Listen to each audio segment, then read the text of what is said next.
Hey everyone.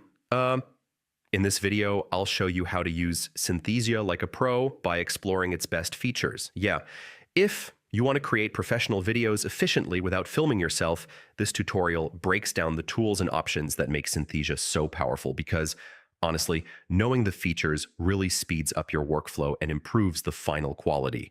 So first, sign up or log in to your Synthesia account.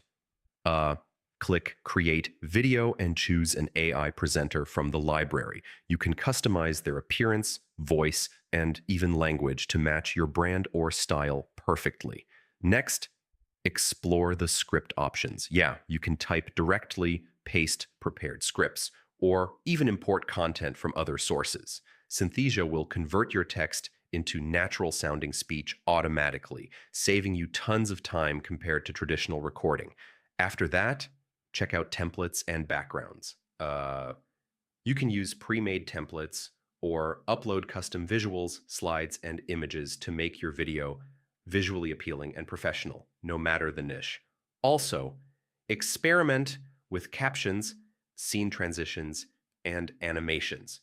Yeah, these small touches make your videos more engaging and easier to follow for viewers, boosting retention and overall quality.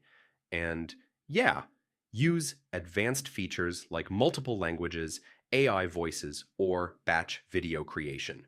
So these allow you to scale production, create multilingual content, and manage multiple projects efficiently. Finally, preview and render carefully. Most of the time, combining all these features helps you produce polished, professional videos quickly, making you a true Synthesia pro. Hope this helped, and I'll see you in the next one.